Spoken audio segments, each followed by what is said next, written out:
I don't know about you, but I find money to be fascinating. And that is not just because it is desirable to have.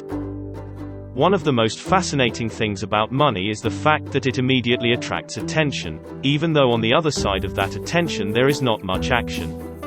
Which means that when money is involved, we all like to indulge in a bit of voyeurism. So in this video, we'll talk about SoftBank, the endlessly fascinating pot of money, which can sometimes do weird things. Hello and welcome to the channel.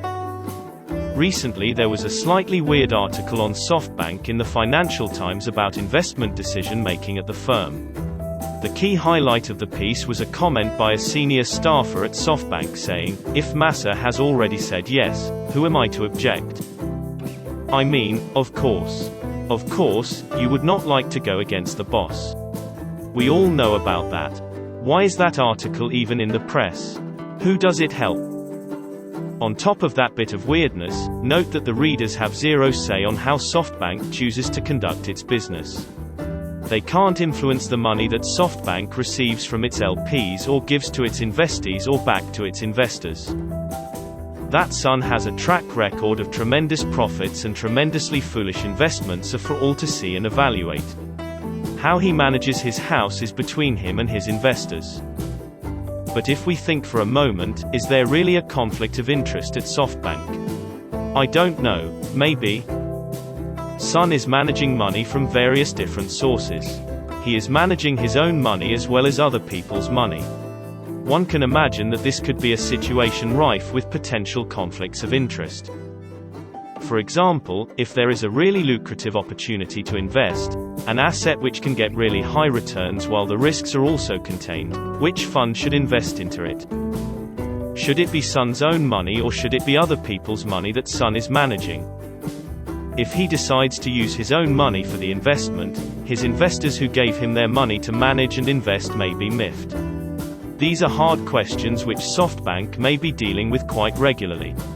And maybe Son has thought about how to solve those conflicts. We don't know.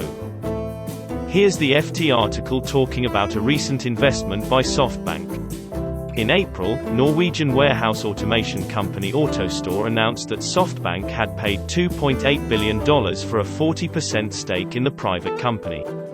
The deal, which people familiar with its background said was pushed through quickly, was keeping with what has become a culture at SoftBank where everyone is so desperate to impress Son. I mean, of course. You have to create a favorable impression on the boss. What else would you do? And couldn't the pushing through of a deal be due to competitive pressures? Maybe there is another fund lined up to invest and being tardy might mean that you lose the deal to someone else. So you try and hurry up a bit if you can. One of the big gripes in the article is about the non-separation of the legal and compliance functions at SoftBank. To be clear, separating compliance and legal is the done thing. It is what is recommended as the best practice. That is, keeping in-house lawyers and compliance separate is a good idea. That is generally because compliance tries to ensure that things do not go wrong. That your team does not make those too risky investments, that they have enough money in the bank before they make any big promises, those sorts of things. An analogy could be the following of safety protocols while handling hazardous chemicals so that it does not cause fire is compliance. Legal tries to ensure that you have the best possible protection once things go wrong. Because compliance is costly and when things are not going wrong, people may not want to spend all that time and money doing compliance. Most times, you want to do the job that you are paid to do, which is to make money for the firm. As a result, compliance, which does not earn money, gets pushed back down the pecking order. That is why there may be a separate team of people whose job it is to keep an eye on compliance by you. They are paid to ensure that the firm is taking the time to manage risks as well. In many ways, that compliance person is not on your team. On the other hand, the legal person is very much on your team. He or she will help you defend your interest from outsiders, and keeping these roles separate is recommended. Merging these two roles can potentially make the compliance function weaker. A good example of a weak compliance function having disastrous results is the Archegos blow-up, which had significant negative consequences for Credit Suisse.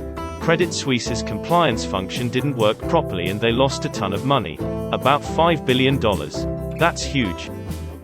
When things were good, CS made a lot of money dealing with Archegos. However, when things went belly up, CS lost a whole lot, partly because they did not keep good enough collateral from Archegos while lending them money to buy shares. Ensuring that CS has enough collateral while lending is a compliance thing, and results of weaker compliance are there for all to see. Still, I am thoroughly confused by the article.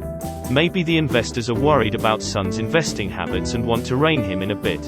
And one of the ways to do that is to encourage big media houses like the Financial Times to talk about some issues quite publicly. So, that's it for the video. Hope it was worth your time, and if it was, a like would be much appreciated. Thank you, and I'll see you in the next one.